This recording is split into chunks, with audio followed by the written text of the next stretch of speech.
안녕하십니까. 선임 조승탁입니다. 오늘은 응급실에서 자주 만나는 소아 팔꿈치 골절에 대해 알아보겠습니다. 제한된 시간을 고려해서 가장 흔한 두 가지 팔꿈치 골절만을 다뤄보도록 하겠습니다. 먼저 수프라콘딜라 프랙처입니다. 수프라콘딜라 프랙처는 소아 팔꿈치 골절 중에서는 가장 흔한 골절입니다. 5에서 6세경 호발하는 것으로 알려져 있고 수상 기전에 따라서는 익스텐션 타입과 플렉션 타입으로 나뉩니다. 푸시 인저리에 의한 익스텐션 타입이 96% 이상을 차지한다고 알려져 있습니다. 소아 수프라콘딜라 프랙처는 메타피시스에 발생하는 골절이고 많은 소아 골절들이 그렇듯이 의뢰 맞추고 기부스하는 것이 적절한 치료인 것처럼 오랫동안 여겨져 왔습니다. 리덕션 후에 이 왼쪽 사진처럼 풀 플렉션 캐스트를 적용해서 치료하는 경우가 흔했는데 이게 임상증례가 체계적으로 모이기 시작하니까 큐비투스 바루스나 볼크만스 이스케믹 컨트랙처 등의 보존적 치료의 한계가 드러났습니다. 특히 리덕션 상태를 유지하기 위해서 플렉션 캐스트를 적용했을 때 컴파트먼트 신드롬이 발생하는 경우가 왕왕 있었습니다.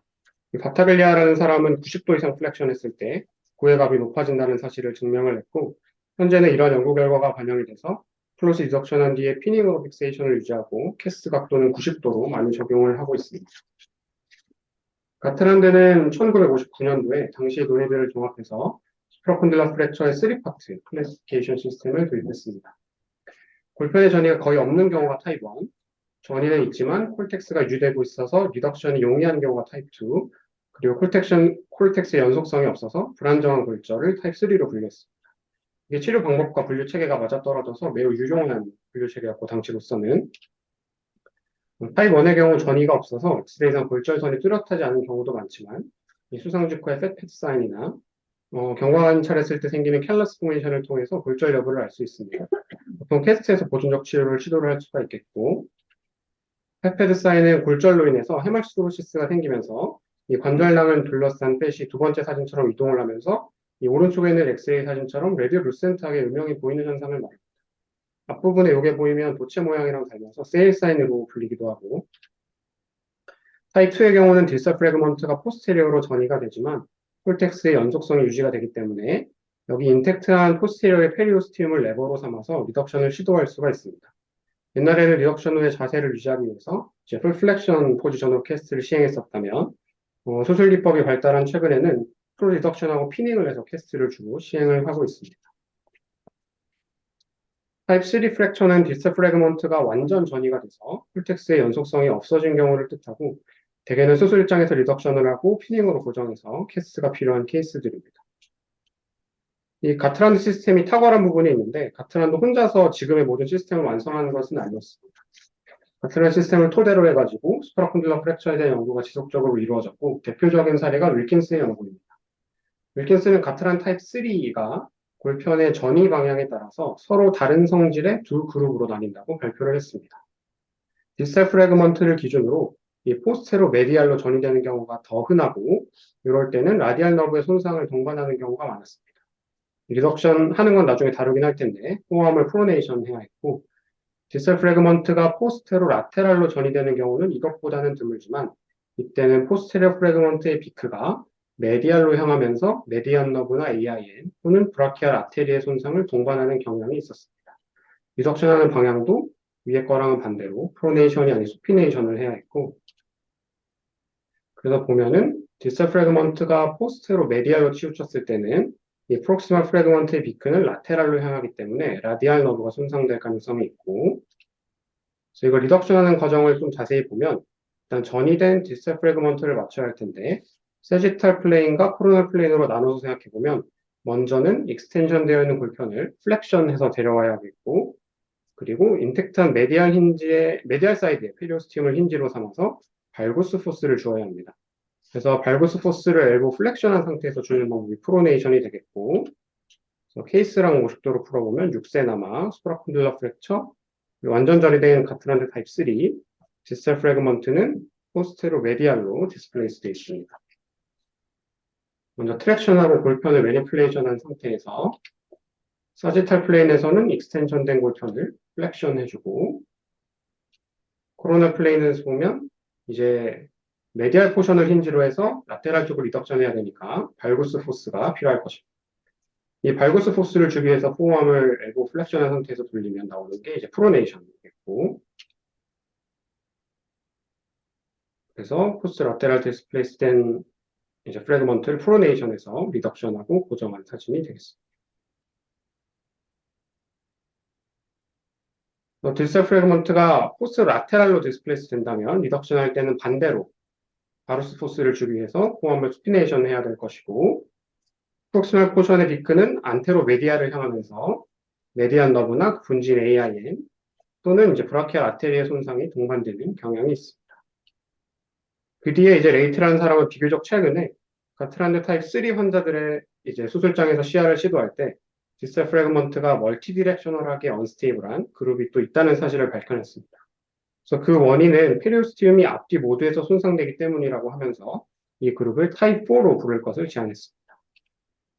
이건 레이트가 2006년도 논문에 실었던 케이스인데, 이렇게 보면은 가트란드 타입 3의 포스테로 라테랄 디스플레이스먼트로 보이는데, 수술장에서 리덕션을 시도했을 때는 플렉션 할 때나 익스텐션 할 때나 이제 힌지가 될 만한 페리오스티움이 없어서 매우 언스테이블한 모습을 나타냈습니다. 그래서 겨우 고정한 사진이고, 그래서 현재 우리가 흔히 사용하고 있는 가트란드 분류 체계는 이런 연구와 토론이 반영된 결과라고 할 수 있겠습니다. 정리하자면 타입 1은 전이가 미미해서 안테로메럴 라인이 캐피털룸을 지나고 골절선이 명확하지 않은 경우가 있어서 팩패드 사인들을 통해서 간접적으로 골절 여부를 파악하는 경우가 있다. 그리고 타입 2는 포스티리어 콜텍스를 유지한 상태로 골절편이 전이되어 있는 경우, 그리고 타입 3는 완전 전이된 골절, 디지털 프래그먼트의 방향이 포스테로 메디알이냐, 포스테로 라테랄이냐에 따라서 상이한 성질을 가지고 있다. 그리고 타입 4는 이제 수술장에서 프로 디덕션 할 때 레버로 사용할 페리오스이 모두 손상이 돼서 멀티 디렉셔널한 인스타빌리티를 가지는 경우이다. 이렇게 요약을 할 수 있겠습니다. 이어서 스프라콘잘 프랙처 관련 합병증에 대해 간단하게 살펴보겠습니다. 이 컴파트먼트 신드롬을 아까 말씀드렸는데, 캐스 고정할 때 플렉션을 과하게 하지 말아야 할 것이고, 골절의 타입과 관련해서는 뉴로바스큘라 인저리가 있는지 꼭 확인이 필요하겠습니다. 플렉션 타입의 경우는 디스탈 프래그먼트는 앞으로 가고 프록시멀은 뒤로 빠지면서 얼란 너브의 손상이 동반되는 경향이 있다고 합니다. 소아의 경우는 의사소통이 쉽지 않은 경우가 많으니까 소아가 따라하기 쉬운 명확한 사인을 통해서 뉴럴러지를 확인하는 것이 유용하겠고, V자는 인터로시스 머슬의 기능을 확인할 수 있으니까 얼란 너브를 확인할 수 있는 방법이 되겠습니다. 썸업 사인을 통해서 라디알 너브를, 핸드 그립을 통해서 메디안 너브를, 그리고 OK 사인을 통해서 메디안 너브의 분진 AI 펑션을 확인하는 것이 반드시 필요하겠습니다. 큐비투스 바루스는 수프라콘딜라 프랙처에 나타날 수 있는 변형 중에서 가장 흔한 타입이니까 보호자한테 반드시 설명이 필요하겠고, 총이 개머리판에서 꺾이는 모양이랑 비슷하다고 해서 건스탑 디포미티라는 이름으로 불리기도 합니다. 대개는 경과 관찰하면서 지켜보겠지만 바루스가 과할 경우에는 이제 오스테오토미를 시행하는 경우도 있습니다. 본원에서 수프라콘딜라 프랙처로 이제 유합은 완료가 되었는데 큐비투스 바루스가 남아서 이렇게 클로즈 웨지로 오스테오토미를 시행했던 환자입니다. 3년째 출시했을 때 잘 유지되고 있었던 모습이고, 네. 그 다음은 라테랄 콘달 프랙처에 대해서 살펴보겠습니다.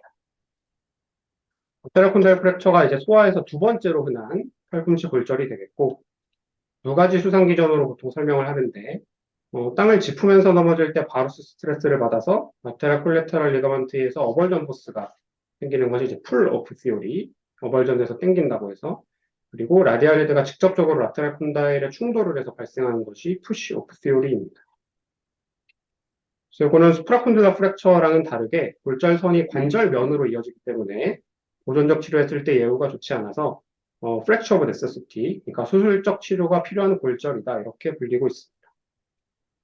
수술 기법이 발달하기 전에는 캐스트하고 논유년 생기는 경우가 많았고, 이것 때문에 큐비투스 발구스가 잘 생기고, 이 발구스 디포미티가 심해지면 얼라너브가 서서히 당겨지면서 나중에 얼라너브 팔시가 오는 펄디 얼라너브 팔시, 그리고 프랙처 라인이 혈관을 지나면서 나중에 디스탈 휴메러스에 AVN이 생겨서 변형이 오는 피쉬테일 디포미티도 라테랄 콘달 프랙처에 잘 알려진 합병증이 되겠습니다. 따라서 일찍부터 수술적 치료의 필요성이 대두가 되었고, 그러면 어떤 경우에 수술을 꼭 해줘야 되냐, 그리고 어떤 방식으로 수술을 하냐가 주요한 이슈가 되었습니다. 이거에 이제 답을 내는 과정에서 분류 체계가 도입이 되었는데, 우리한테도 익숙한 뮤시 클래시피케이션은 라테랄 콘달 프랙처에 도입된 아주 초기의 분류 방법입니다. 이때는 이제 임상 경과에 대한 정보가 많지 않았을 때 해부학적인 근거에 따라서 설정한 방법이라고 할 수 있겠고, 이 프랙처 라인이 캐피텔럼을 관통하면 타입 1, 그것보다 메디알로 지나가면 타입 2로 분류를 했습니다. 이 당시로서는 타입 2의 뭐 프랙처가 엘보 조인트가 더 언스테이블 하더라라는 정보를 줄 수 있었는데 결과적으로는 치료법을 결정하거나 예후에 실질적인 도움을 줄 수 있는 분류 방법은 아닙니다. 역사적인 의미가 있다고 기억을 해주면 되겠고, 그래서 타입 1은 프랙처 라인이 캐피텔럼을 통과하는 경우, 타입 2는 프랙처 라인이 캐피텔럼의 메디얼로 지나가는 경우 이렇게 알고 있으면 될 것 같고, 그래서 밀시 이후에 여러 연구자들이 대안적인 분류법을 주장했는데 그 중에서 보편성을 획득한 게 우리한테 익숙한 제이컵 클래시피케이션이 되겠습니다. 제이컵은 카데바 스터디를 통해서 이 메디알 쪽에 있는 카틸리지 힌지가 볼편의 안정성을 담당하는 구조물이라는 사실을 발견했습니다. 이 개념을 엑스레이에 도입해서 분류 체계를 만들었는데 타입 1은 불완전 골절로 메디알 카틸리지 힌지가 인텍트할 것으로 기대되는 경우, 타입 2는 완전 골절이지만 전이가 미미한 상태, 그리고 타입 3는 엑스레이상에서 프래그먼트가 로테이션이 되어 있어서 메디알 카틸리지 힌지가 손상되었을 것이다 이렇게 기대되는 경우입니다. 그래서 힌지 역할을 하는 이 메디알 쪽에 카틸리지 포션이 남아있으면 이 라테랄 리가먼트나 익스텐서가 당겨도, 그러니까 당기는 힘이 있어도 프래그먼트가 로테이션 되지는 않고 힌지가 없다면 이제 외력에 취약해질 것이고 당장 로테이션이 없더라도 외력이 작용했을 때 쉽게 로테이션이 될 수가 있겠습니다. 그래서 엑스레이상에서 이미 로테이션된 볼편이 있다면 힌지가 손상된 상태구나 이렇게 추측을 해볼 수가 있겠습니다. 그래서 제이콥 타입 1 인컴플리트 프랙처가 되겠고, 이거는 엑스레이 상에서 컴플리트 프랙처이긴 하지만 로테이션이 없어서 제이콥 타입 2로 볼 수가 있겠고, 그리고 이것은 완전히 로테이션이 일어난 제이콥 타입 3가 되겠습니다. 그래서 제이콥에 따르면 타입 2 골절에서는 당장 로테이션이 없더라도 메디알 카틸리지 힌지가 없기 때문에 외력에 취약해서 오픈 리덕션을 해야 될 수 있다 이렇게 시사를 했고, 하지만 이것을 실제로 임상에 적용했을 때는 관찰자 간의 분류가 타입 1인지 타입 2인지 엇갈리는 경우가 많고, 타입 2에서 메디알 힌지가 진짜 보존이 되었느냐 이게 불명확하다는 문제가 있었습니다. 그래서 이런 한계가 이제 제이컵 클래시피케이션이 엑스레이의 AP 사진을 기준으로 하고 있기 때문이라는 주장이 대두가 되었습니다. 그럼 왜 그렇게 제이컵은 관찰자 간 차이가 크고 볼편의 안정성을 예측하기가 어려운가 했을 때 2007년에 이제 한국의 송은 라테랄 프랙처에서 AP 엑스레이는 전이의 크기를 판단하는데 한계가 있다는 점을 지적을 하고 AP랑 인터널 오블릭 엑스레이에서 전이 크기를 측정했을 때 이 차이가 빈번하다라는 사실을 증명을 했습니다. 고의를 좀 살펴보면 그 XR뷰를 상상했을 때 라테랄 콘달 프랙처는 골절선이 이제 포스트로 라테랄로 형성되는 경우가 많은데, 그래서 AP에서 방사선을 떼면 음영이 겹치고 인터널 오블릭에서 이제 프랙처 갭이 잘 보이는 경우가 많이 있겠습니다. 그래서 이제 이런 식으로 AP에서는 인컴플리트 프랙처로 보여서 제이콥 1으로 분류됐을 골절이 인터널 오블릭을 확인해 보면 이렇게 제이콥 2나 3로 드러나는 경우가 많이 있었습니다. 따라서 이제 송은 골절을 분류할 때 반드시 오블릭 뷰에서 판단한 내용이 포함되어야 한다고 주장을 했고, 이를 토대로 새로운 분류를 제안했습니다. 이것이 송 클래시피케이션이고, 골절을 분류할 때 AP 라테랄 뷰 외에도 오블릭 뷰에서 꼭 골편이 얼마나 전이되었느냐 확인해야 하고, 이에 따라서 총 5개의 스테이지로 나눌 수 있다 이렇게 분류를 했습니다. 성 스테이지 1은 전이가 미미한 불완전 골절이고 라테랄 콘달 프랙처이지만 보존적 치료를 시도해 볼 수 있겠다라고 했습니다. 성 스테이지 2는 엑스레이상 컴플리트 프랙처로 보이더라도 라테랄이 이제 벌어지는 양상으로 골절선이 형성이 돼서 그러면 메디알의 카틸리지 힌지가 인텍트할 것이다라고 예상되는 형태입니다. 물론 이제 힌지에 대한 판단은 엑스레이로 추측하는 것이기 때문에 당연히 전이가 진행될 가능성도 있겠고 수상하고 1, 2주간의 쇼텀 팔로업이 필요하다 이렇게 주장했습니다. 정말 힌지가 인텍트하다면 테스트를 시도해 볼 수 있겠고, 만약에 리덕션이 잘 안 되고 골편이 전이가 되는 양상이라면 꼭 피닝을 해줘야 되겠습니다. 성 스테이지 3에서는 메디알에서도 갭이 벌어지는 형태로 카틸리지 힌지의 손상이 의심되는 골절입니다. 힌지가 손상이 되면 골편이 불안정할 가능성이 당연히 높고, 성은 이제 피닝을 시도해 볼 것을 제안하고 있는데 크로스 리덕션 해서, 근데 우리가 앞서 말씀드렸듯이 크로스 리덕션이 여의치 않다면 오픈 리덕션으로 전환을 해서 치료를 해야 하겠습니다. 성 스테이지 4의 골절은 전이의 크기가 2mm 이상 벌어진 상태이고 크로스 리덕션 하면서 피닝을 시도해 볼 수는 있지만 이 정복이 정확하게 안 되는 경우가 많아서 일단은 오픈할 것을 생각하고 수술장에 들어가야겠습니다. 구성 스테이지 5는 로테이션이 생긴 형태이고 정복이 어렵기 때문에 오픈 리덕션을 통해서 정복하고 고정이 필요한 골절이다. 이렇게 주장을 하고 있습니다. 그래서 이것은 선 클래시피케이션으로 하면 골편이 로테이션 되어 있으니까 스테이지 5 골절이고 오픈 리덕션을 픽세이션한 케이스가 되겠습니다. 성은 이제 클래시피케이션을 제한하면서 이에 따른 치료 방침도 알고리즘의 형태로 같이 제안을 한 바가 있습니다. 근데 CRP닝의 역할을 강조하는 이제 송의 입장에서는 스테이지 5의 패턴에서도 오픈하지 않고 골편이 디로테이션 돼서 정복이 된다면 이제 CRP닝으로도 치료가 가능하겠다 이렇게 주장을 하고 있습니다. 하지만 이제 라테랄 콘달 프랙처는 관절면 골절이고 넌유니언의 가능성이 높기 때문에 이제 크로스 리덕션을 했을 때 갭이 있다면 과감하게 관절적인 정복술로 전환을 해서 정확하게 리덕션하고 픽세이션하는 것이 필요하겠습니다. 그래서 응급실에서 가장 흔하게 볼 수 있는 두 가지 소아 팔꿈치 골절에 대해서 다뤄보았고, 우리가 뭐 인터넷에 치면 요약 정리된 것은 많이 나오는데, 뭔가 그런 정보의 맥락이 잘 없는 것 같아서 그런 맥락을 전달하려고 해봤습니다. 네, 경청해 주셔서 감사합니다.